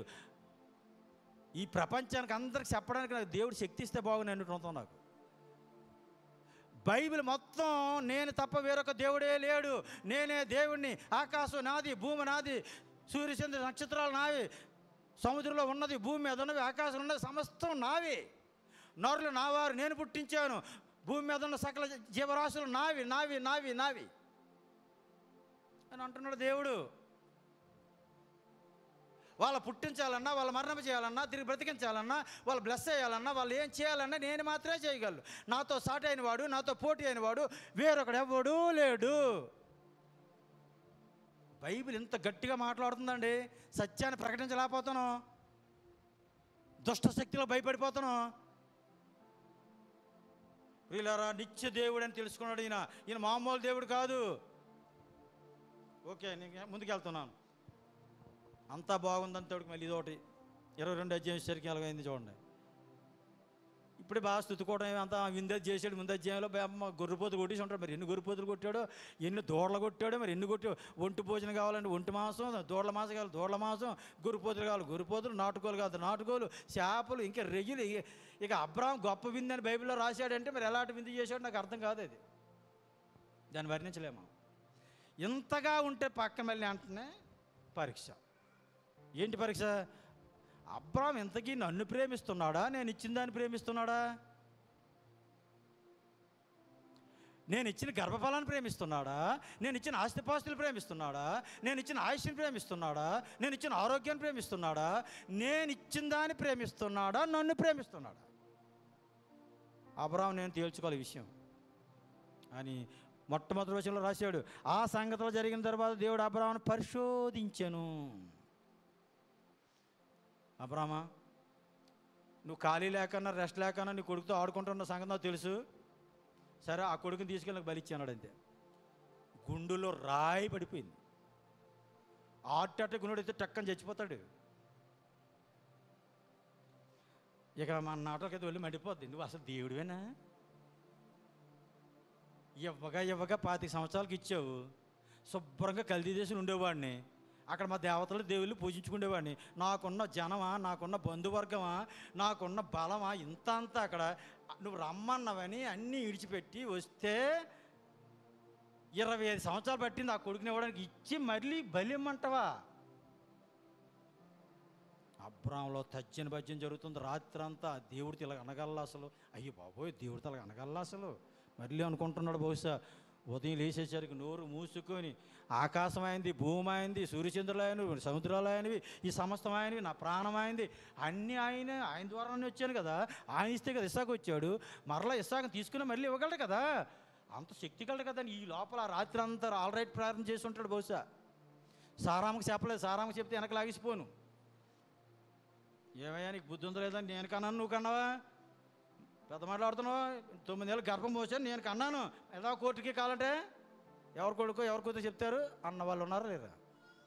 ఇక మా ఆవిడ చెప్తే గొడవ పెట్టేది, ఈ బలి ఉన్నదని అలా ఆవిడ చెప్పడం మానేశాడు. పనులు తీసుకొని గాడిని గంత కొడుకు మోరియా పర్వతానికి వెళ్ళిపోయాడు. గొప్ప తెగ చేశాడు అబ్రాం. ఇబ్రీ పత్రికలో ఆయన గురించి బాగా రాశాడు. మృతుల్లో నుండి సైతం లేపగలగల దేవుడు శక్తివంతుడు. ఇస్సాకును ఒకవేళ బలిచ్చిన మళ్ళీ నాకు ఇవ్వగలడు దేవుడు అన్న విశ్వాసంతో బలిచ్చాడంట. అంటే మనసులో బలిచ్చాడు. యాక్చువల్ బలి ఇవ్వనవ్వలేదు ఆయన్ని దేవుడు. తీసుకెళ్ళి కత్తి ఎత్తేసరికి వెంటనే అబ్రామా ఆగు, నువ్వు పాస్ అయిపోయి ఉన్నాడు. అంతే. నీ హృదయంలో ఏముందో పరీక్షించడానికి ఈ టెస్ట్ పెట్టాను నీకు అన్నాడు. దేవునామన స్తోత్రం కలుగును గాక. అందుకే 22వ అధ్యాయంలో ఒక బ్లెస్సింగ్ ఇస్తాడు. తర్వాత 22:18, నీవు నా మాట వినినందున భూలోకంలో జనములని నీ సంతానం వలన ఆశీర్వదించబడును, నా తోడని ప్రమాణం చేయుచున్నానని యెహోవా సెలవిచ్చాను. భూలోక జనములన్నీ ఎవరి వల్ల ఆశీర్వదించబడతాయని ఎవరు అనుకుంటున్నారు? ఈ సంతానం యేసుక్రీస్తు. గలతీ పత్రిక 3:16లో చెప్తున్నాడు. ఆయన సంతానములు అని చెప్పలేదు, సంతానము అన్నాడు ఆయన. ఆ సంతానమే క్రీస్తు. యేసు క్రీస్తు వల్లనే ప్రపంచ మానవ జనాభా దీవించబడతారు. యేసు క్రీస్తు వల్లనే ప్రపంచ మానవులకు రక్షణ. ఈ వాగ్దానం ఆ రోజు అబ్రాహాముకే సువార్త ప్రకటించాడు దేవుడు మొట్టమొదట. అదే ఇప్పుడు నెరవేరింది. ఆయనే యేసుక్రీస్తు. ఆయన విశ్వసించిన మనందరం కూడా ఇప్పుడు విశ్వాసం ద్వారా ఆయనకి పిల్లలయ్యాం. ఓకే ప్రియులారా, ఇది 22వ అధ్యాయం. ఎక్స్ప్లెనేషన్ ఎక్కువ అవుతుంది, టైం పెరిగిపోతుంది. ఓకే, ఇంకా 3 అధ్యాయాలు ఉన్నాయి. 23వ అధ్యాయం. మరలా ఇంకో కష్టం వచ్చింది అబ్రాహాము ఇంట్లో. ఏదో పరీక్ష పాస్ అయ్యాడంటేప్పటికి మరలా ఇంకో టెస్ట్ అండి. ఈ అనుభవం కూడా వెళ్ళే వాళ్ళకి ఎలాగుంటుందండి, దీనికి అలవాటు పడిపోయిన వాళ్ళకి ఎలాగుంటుందంటే, ఏం పర్వాలేదు ఈ టెస్ట్ కూడా పాస్ చేసేస్తాడు దేవుడు నాకు తెలుసు. ఎందుకంటే మనం టెస్ట్ పాస్ చేసాడు కదా, విశ్వాసం పెరిగిపోద్ది మనకి. ఇప్పుడు అబ్రాహాము కూడా టైంలో పెరిగిపోతుంది. 23 చేసరికి పాపం ప్రేమించిన భార్య చనిపోయింది. ఎవరు? సారా. ఇప్పుడు ఈవిడ వయసు 127 సంవత్సరాలు అంట. 127 సంవత్సరాల వయసులో భార్య చనిపోయింది. పాపం మళ్ళీ ఒంటరి అయిపోయాడు. ఇంకొక భార్య వచ్చింది కదా ఆగరు, ఆమెది. ఆమె ఇంట్లోంచి పంపించారు కదా. ఇప్పుడు ఆగరు లేదు, సారా లేదు. పేరుకి 2 భార్యలు. ఇప్పుడు 2 భార్యలు లేకుండా ఒంటరిగా మళ్ళీ తపాలు దొంగకుంటుండు, వండుకుంటుండు మళ్ళీని. ఈ మధ్య మా వినోద్ కూడా వండుకునేవాడు. అలా ఆవిడ దీవెన పురుడికి వెళ్ళేటప్పుడు ఏం చేసేవాడు? డ్యూటీ చేసి వచ్చి వండుకునేవాడు. అదే భర్తలందరూ చేసే పనులు ఇవే మరి. భార్యలు పుట్టింటికి వెళ్ళే, అలిగి వెళ్ళే, ఒకళ్ళు ఏదో పని మీద వెళ్ళే, తప్పదు ఇది. ఇప్పుడు అబ్రాహాము మళ్ళీ ఖాళీ అయిపోయాడు. అయితే ఈ సమాధి కార్యక్రమం ఈ అధ్యాయంలో త్వరగా చదువుకోండి. సారాని ఎంత గ్రాండ్గా అంటే, అబ్రాహాము ఏమి కొనుక్కోలేదు కండి డబ్బులెట్టి. అసలు 1 సెంటు స్థలం కూడా భూమి మీద కొనుక్కోలేదు, కానీ శ్మశానాన్ని మాత్రం కొనుక్కున్నాడు ఆయన. వాళ్ళ కుటుంబాన్ని భూస్థాపన చేయడానికి మొట్టమొదటి తన భార్య గురించే 400 తులాల వెండికి శ్మశానాన్ని కొన్నాడు. ఎక్పేలా గుహ అంటారు దాన్ని, మక్పేలా గుహ. ఎప్పుడో దగ్గర కొన్నాడు, హేతు కుమారుల మధ్యన పెట్టి. ఇది ఈ అధ్యాయంలో ఉంటుంది. ఇక 24వ అధ్యాయానికి వెళ్తున్నాం. మరి కుర్రోడు చూస్తే పెద్దోడు అయిపోయాడు. ఎవరు అమ్మా ఫాలో అవుతున్నారా? ఎవరు పెద్ద అయిపోయారు? ఇస్సాకు. ఈ ఇస్సాకు పెద్ద అయిపోయాడు. పెద్ద అయ్యేసరికి దగ్గర 40 సంవత్సరాలు వచ్చాయి. 24వ అధ్యాయంలో ఇస్సాకు వివాహం జరుగుతుంది. ఈ వివాహానికి ఏం చెప్పాడు? కనాని కుమార్తెలు ఎవరు నేను పెళ్లి చేయను, నా బంధువుల మధ్యకి వెళ్ళి ఎలియాజరు ఒకరిని తీసుకురా. ఎందుకంటే దేవుడు ఎవరికి నీకు బయలుపరుస్తాడు అక్కడ. అసలు ఆ అమ్మాయి పుట్టిందో లేదో తెలియదు, ఈ కోడలు అక్కడ ఉందో లేదో తెలియదు. అసలు ఎలియాజరుకి ఒక విశ్వాసం చెప్తున్నాడు. నేను అంతే, నీకు ఎందుకు వెళ్ళు, మన పరలోక తండ్రి నాకు చెప్పాడు కదా, నీకు ముందుగా దూత వస్తాడు, నీ ప్రయాణం అంతా సఫలం చేస్తాడు, నువ్వు తప్పనిసరిగా నా కోడలు తీసుకొస్తావు. నువ్వు కోడలు తీసుకొస్తాను, నువ్వు అంత ఖచ్చితంగా మాట్లాడుతున్నావు నా యజమానుడు, నాకు టెన్షన్ వచ్చేస్తుంది, ఒకవేళ వాళ్ళు ఇవ్వనంటే ఏం చేయడం అని అడుగుతాడు ఈయన. ఇవ్వనంటే ఆ సంగతి దేవుడు చూసుకుంటాడు. నువ్వు వెళ్ళి అబ్రాం స్థితి చెప్పు, అబ్రాం దేవుడు ఏ స్థితిలో ఉంచాడో చెప్పు. అబ్రాం కుమారుడు ఇస్సాకు 40 సంవత్సరాల వయసు వచ్చింది చెప్పు. వాళ్ళ దగ్గర అమ్మాయి ఉంటే నీకు పంపించేస్తారు, ఇంక మాట్లాడరని చెప్పాడు. అంతే. అలా వెళ్ళిపోయాడు ఎలియాజరు. రెబెకాను తీసుకొచ్చాడు. ఇప్పటికే పెళ్లి సంగతి చాలా వినిసి ఉంటారు మీరు. రెబెకాను తీసుకొచ్చేసాడు, పెళ్ళి అయిపోయింది. ఎక్కడ? ఆదికాండం 24 అధ్యాయంలో. అంటే ఇప్పుడు అబ్రాం ఇంటికి ఏమయ్యారు? కోడలు గారు వచ్చారు. ఈ కోడలు గారు ఎవరండి? రెబెకా. అంటే ఇప్పుడు అబ్రాము, ఇస్సాకు, రెబెకా ఉన్నారు. ఓకే. ఇప్పుడు అబ్రాం వయసు ఇప్పుడు ఎంత అంటారు? మీరు లెక్కేసి చెప్పగలరు ఎవరైనా? ఒకసారి వెనక్కి క్యూ ఇస్తాను చూడండి. 75 సంవత్సరాలకి అబ్రాము దేవుడు పిలుచుకొని కనాను వచ్చినట్టుగా మనకి ఆరాంలో బయలుదేరినప్పుడు ఆయన 70 సంవత్సరాల వయసుని చెప్పాడు. అంటే దేవునితో 100 సంవత్సరాలు బతికి ఆయన 170 సంవత్సరాలు మొత్తం జీవించాడు. దేవునితో 100 సంవత్సరాలు నడిచాడు ఆయన. వచ్చిన 75 సంవత్సరాలు కనాన్లో వాగ్దానాలు స్టార్ట్ అయితే 85 సంవత్సరాలకి పెళ్లి చేసుకున్నాడు ఆగర్ని. 86 సంవత్సరాలకి ఇస్మాయిల్ పుట్టాడు. 99 సంవత్సరాలకి పేరు మార్చాడు. మరలా 95 సంవత్సరాలకి సున్నత పొందుకున్నాడు. 100 సంవత్సరాలకి ఇస్సాకు పుట్టాడు. 127 సంవత్సరాలు సారా చనిపోయింది, చదివాం కదా ముందు అధ్యాయంలో. అంటే ఇప్పుడు 10 సంవత్సరాలు పెంచండి అబ్రాంకి. 137 సంవత్సరాలు అబ్రాం వయసు అయినప్పుడు తన భార్య చనిపోయింది. ఇప్పుడు అబ్రాం ఇస్సాకు పెళ్ళి అయినప్పుడు వయసు ఎంత అన్నాను? 40 సంవత్సరాలు. అంటే ఇప్పుడు అబ్రాం వయసు ఎంత? ఈజీ లెక్కలు. 140 సంవత్సరాలండి. ఇస్సాకు 40 సంవత్సరాలు పెళ్ళి అయిందంటే అబ్రాముకి 100 సంవత్సరాలు పుట్టాడు ఆయన. ఇప్పుడు 40 సంవత్సరాలకి ఇస్సాకు పెళ్ళి అయిందంటే ఇప్పుడు 40 కలపండి అబ్రాంకి. 140 సంవత్సరాలు ఇప్పుడు అబ్రాం వయసు. అంటే అబ్రాము 140 సంవత్సరాల వయసులో కొడుకు పెళ్లి చేశాడు. ఈయన కూడా పెళ్లి చేసుకున్నాడు మళ్ళీ ఇక్కడ. ఇది గొప్ప ఆశ్చర్యం. మీరు ఎంతవరకు ఇప్పుడు విన్నారా లేదా? అప్పుడే నాకేం ముసలైపోయాను, నాకేం పిల్లలు అన్నాడు ఈయన. ఇలాగే మాట్లాడతారు కొంతమంది. ఈ వయసులో నాకు పెళ్ళేటి, ఈ వయసులో నాకు పిల్లలేటి అంట. దావీదు కూడా వృద్ధాప్యంలో పెళ్లి చేసుకున్నాడు అభిషేకిని, సునేమిరాల్ని. కాపురం చేయడానికి ఓపిక లేకపోయినా పెళ్లి చేసుకున్నాడు. ఎందుకు? పరిచయం చేయడం పనికొద్దని. రాజుల మొదటి గ్రంథం 1వ అధ్యాయం చదవండి అది. ఓకే. అలాగే అబ్రాం కూడా 140 సంవత్సరాలు పెళ్లి చేసుకున్నాడు. ఈయన మామూలు సామాన్యుడు కదండి బాబు. 6 పిల్లలు కన్నాడు. ఇప్పుడు ఆదికాండం 11 అధ్యాయంలోని ఈ స్టోరీ మొదలై 24 అధ్యాయం వరకు ఉన్న పిల్లల కన్నా ఇంతవరకు ఇస్మాయిలు, ఇస్సాకు 2 పిల్లలే. కానీ ఈ 25 అధ్యాయం మొదటి 8 వచనాలు చదివితే కెతూరాను పెళ్లి చేసుకున్నాడు. ఆ 2వ వచనంలో 6 పిల్లల పేర్లు కూడా ఇచ్చాడు. మొత్తం 80 సంతానం అబ్రాంకి 3 భార్యలు అయ్యారు. అయితే 3లో సారా చనిపోయింది, ఆఖరి ఇంట్లో చనిపోయింది. ఉన్న భార్య మాత్రం ఒక్కరే ఇప్పుడు కెతూరా. వృద్ధాప్యులు ఎవరికైనా స్త్రీ అవసరాలండి, ఒకరికొకరు పరిచయం చేయడానికి, సాటి అయిన సహాయం కొరకు. స్త్రీకి పురుషుడు అవసరం, పురుషుడికి స్త్రీ అవసరం. అది సాటి అయిన సహాయం, అది దేవుడి నిర్ణయం. కాబట్టి పిల్లల చూస్తే 80. ఇప్పుడు ఎన్నాళ్ళు బ్రతికాడండి ఈయన? 7వ వచనంలో అబ్రాం బ్రతికిన సంవత్సరాలు 175. దేవుని నామమున స్తోత్రం కలుగును గాక. ఇది అబ్రాం జీవిత చరిత్ర. ఆదికాండం 11 అధ్యాయం 26వ వచనం మొదలుకొని ఆదికాండం 25 అధ్యాయం 7వ వచనం వరకు కూడా అబ్రాం తనకి చరిత్ర ఉంది. ఏ అధ్యాయంలో ఏ ఉందో మీకు చెప్పడం జరిగింది. ఆ అధ్యాయులు ఇప్పుడు వెళ్ళి ఈ వారం చదివేయండి.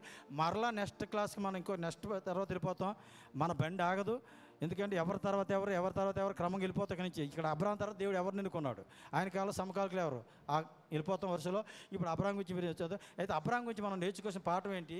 అబ్రాం పెట్టి మనకు ఏం బోధిస్తుంది? అబ్రాం ముందుకు చూసుకుంటూ వెళ్ళిపోయాడు. మరలా విగ్రహారాధన వైపు కానీ, ఎన్ని సమస్యలు వచ్చినా, ఎన్ని పరీక్షలు వచ్చినా వెనక్కి తిరగడం కానీ ఎక్కడ అబ్రాం 2 పట్టుకున్నాడండి. ఒకటి విశ్వాసం, దేవుని నమ్మిక. 2వది నిరీక్షణ. దేవుడు చేయగలడు నాకు, అంతే. మీకు రోమాపత్రిక 4వ అధ్యాయం మీకు 18వ వచనంలో మాట రాశాడు. మీకు నిరీక్షణకు ఆధారం లేనప్పుడు అబ్రాం దేవుని నమ్మాను. మనం కూడా ఇవాళ నిరీక్షణ కలిగి ఉండాలి.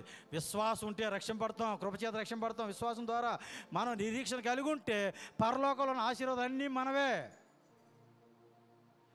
భవిష్యత్తులో భూమి మీద కూడా ఇంకా నీ పిల్లలు దీవించబోతున్నాడు, నీ కుటుంబం దీవించబోతున్నాడు, నిన్ను దీవించబోతున్నాడు, నిన్ను వాడుకోబోతున్నాడు అన్న నిరీక్షణ నీకున్నట్లయితే ఆ నిరీక్షణే నిన్ను గొప్పగా చేస్తుంది. విశ్వాసాన్ని ఎప్పుడు విడిచిపెట్టొద్దు. వెనక లోతు బారిలో వెనక చూడొద్దు, ముందుకే చూసుకుంటూ పోవాలి. మనకు అడుగడుగున మన జీవిత యాత్రలో పరీక్షలు జరిగితే ప్రతి పరీక్షలో దేవుడు తోడే ఉంటాడు. ప్రతి పరీక్ష నుంచి దేవుడే తప్పిస్తాడు, దేవుడే విడిపిస్తాడు. మన భారం అంతా ఆయన మీద వేస్తే చాలు, మన చింత యావత్తు ఆయన మీద వేస్తే చాలు, మనల్ని అప్పగించుకుంటే చాలు అని చెప్పాడు ఆయన. నువ్వు నాకు అప్పగించుకో, నీ పరిస్థితి నాకు అప్పగించుకో, నీ కుటుంబం నాకు అప్పగించుకో, నీ పరిచయం నాకు అప్పగించుకో, విశ్వాసం ఉంచు, నమ్మిక ఉంచు. నమ్మితే చాలు. చూచి నమ్మిన వారి కన్నా చూడక నమ్మిన వారు ధన్యులు. దేవుడు అంటే ఏంటో దేవుడు నమ్ముకుంటే నువ్వు ఎలా బ్లెస్ అవుతావో నేను చూపించాలనుకుంటున్నాను. నీ ప్లాట్లో నేను చూపించాలనుకుంటున్నాను, నీ పేటలో నేను చూపించాలనుకుంటున్నాను, నీ ప్రాంతంలో నేను చూపించాలనుకుంటున్నాను, నీ ఉన్న జిల్లా, రాష్ట్రం, దేశంలో. సహోదరి నువ్వు నిలబడతావా దేవుడి కొరకు? దేవుడి కొరకు సాక్షిగా నిలబడతావా నువ్వు అని అడుగుతున్నాడు దేవుడు. ప్రియులారా, అబ్రాను ఒంటరిగా పిలిచాను. యెషయా గ్రంథం 55 అధ్యాయంలో మాట్లాడుతున్నాడు 2వ వచనంలో, అబ్రాను ఒంటరిగా పిలిచాను, నేను ఆయన పెక్కు జనముగా చేశాను అంటున్నాడు. ఈవేళ ఒంటరి అయినా పర్వాలేదు, నీ ఒక్క కుటుంబమైనా నాకు పర్వాలేదు, నా కొరకు నువ్వు నిలబడతావా? ఒక సాక్షిగా నిన్ను పెట్టి ఈ భూలోక జనాన్ని ఆశ్చర్యపోయేటట్టుగా చేస్తాను. అద్భుతాలు నీ ద్వారా చేస్తాను, నీ కుటుంబం ద్వారా చేస్తాను, నీ సేవ ద్వారా చేస్తాను. నీ హృదయానికి, నీ మనసునకి నీవు అప్పగించుకో నన్ను. అబ్రాహాం అప్పగించుకున్నాడు. అద్భుతంగా ఇవాళ ప్రపంచంలో అబ్రాహాంకున్న భౌతిక సంతానం ఇంకెవ్వరికీ లేరు. శరీర సంబంధం అబ్రాహాంకున్న ఆత్మ సంబంధమైన ఆత్మీయులు ప్రపంచం ఇంకెవ్వరికీ లేరు. అంత గొప్పగా దేవుడు దీవించాడు. యెహోవాకు అసాధ్యమైనది ఏదీ లేదు. ప్రియులారా, ఇంత గొప్ప దేవుని మనం కలిగి ఉన్నాం కనుక ఈ దేవుడిని మనం తెలుసుకున్నప్పుడు, ఈ దేవుడి గురించి మనం ఇంకా అనేక విషయాలు తెలుసుకున్నప్పుడు విశ్వాసం ఇంకా స్థిరపడుతుంది. ఆ దేవుళ్ళు మన ప్రయాణం కొనసాగించేటప్పుడు మనం, మన కుటుంబాలు, మన పరిచర్య భూ సంబంధంగా దీవించబడతాం, పర సంబంధంగా దీవించబడతాం, ఆధ్యాత్మికంగా దీవించబడతాం, భౌతికంగా దీవించబడతాం. అబ్రాహాం అన్ని విషయాల్లో దీవించబడ్డాడని రాశాడు. నా ప్రియుడా, నువ్వు ఆత్మీయందు వర్ధిల్లుచున్న ప్రకారం అన్ని విషయాల్లో వర్ధిల్లుదుగాక అని చెప్తున్నాడు గాయకి యోహాను. కాబట్టి దేవుడి అట్టి కృప, అట్టి ధన్యత మనందరికీ దయచేయనుగాక. దేవుడి కొద్ది మాటలు దీవించనుగాక. ఆమెన్. అవకాశం ఇచ్చినటువంటి పెద్ద పాస్టర్ గారు అయినటువంటి యేసుప్రభు వారికి, చిన్న పాస్టర్ గారు అయినటువంటి జతపనుల వారంటే రావు గారికి, మరి జతపనుల వారు రత్నకుమార్ గారికి, ఆత్మీయులందరికీ ఒక ప్రత్యేక వందనాలండి. దేవుడి మిమ్మల్ని దీవించనుగాక. Amen. Thank you very much sir.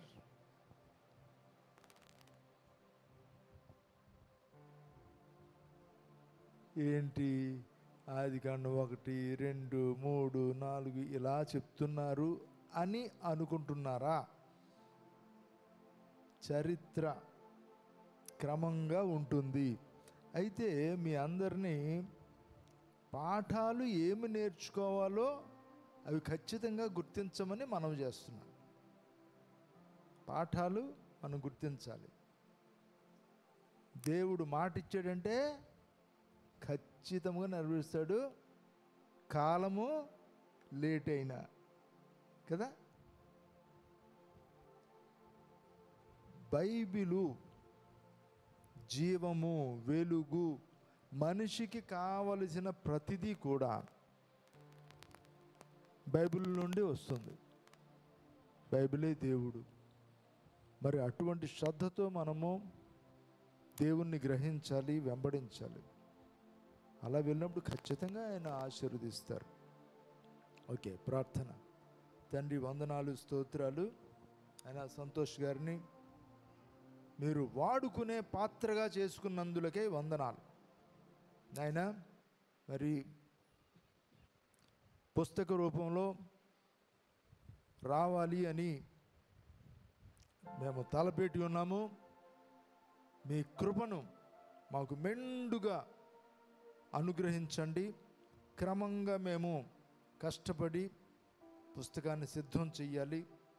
ప్రభా, అది ప్రచురణ పొందడానికి సహాయం చేయండి. నేను అనేకులకు ఆశీర్వాదకరంగా ఉండటానికి మీరు దీవించమని అడుగుచున్నాం. నాయనా, అదే తెలుగు భాషలో తయారు చేయబడుతుండగా మిగతా భాషల్లోని కూడా మీరు తర్జుమా చేయటానికి కృప చూపమని అడుగుచున్నాం. నాయనా, ఆది మానవుని నుండి నేటి మానవుని వరకు చరిత్ర అన్నది ఖచ్చితముగా ప్రపంచం తెలుసుకోవాలి, దీవెనలు పొందాలి. నాయన, నీవు మాత్రమే ఏకైక దేవుడవని రుజువుపరిచేటటువంటి గ్రంథంగా మీరు ప్రతిష్ట చెయ్యమని అడుగుచున్నాం. ఆశీర్వదించండి. వచ్చిన బిడ్డలందరిని బట్టి వందనాలు నాయన. ఎవరి అవసరతను బట్టి వారికి కృపను అనుగ్రహించి ఆశీర్వదించి ఆనందింప చెయ్యమని మీ కుమారుడైన యేసుక్రీస్తు నామమున ప్రార్థిస్తున్నాము తండ్రి. ఆమేన్. తండ్రి ప్రేమ, కుమారుని కృప, పరిశుద్ధాత్మని సహవాసం మనందరకు ఎల్లప్పుడూ తోడై నడిపించునుగాక. ఆమేన్.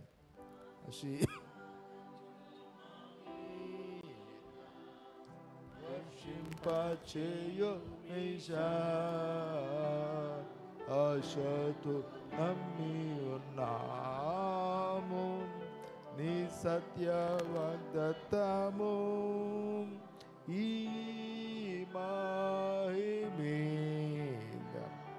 కృమ్మారించుము దేవా, క్రమ్మార ప్రేమ వర్షాంబుల్ కృమ్మారించుము దేవా.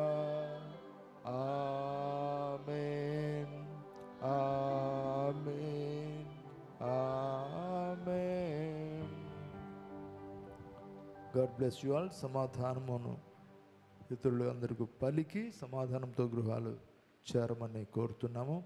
ఈ పుస్తకము త్వరితంగా తయారు చేయబడాలి. ఖచ్చితంగా ప్రార్థన చేయండి. పుస్తక రూపంలో మనకు వచ్చేస్తుంది. చాలామందికి చాలా ఆశీర్వాదకరంగా ఉంటుంది. చిన్న పని కాదు. అయ్యగారు చాలా ఆలోచన చేయాలి. ఆయన నాకు డిక్టేషన్ ఇవ్వాలి, నేను వ్రాయాలి, దాన్ని మళ్ళా డిటిపి వర్క్ చేయాలి, పుస్తకం రూపంలోనికి తీసుకురావాలి. చిన్న పని కాదు. ఖచ్చితంగా ప్రార్థన చేయండి. God bless you all.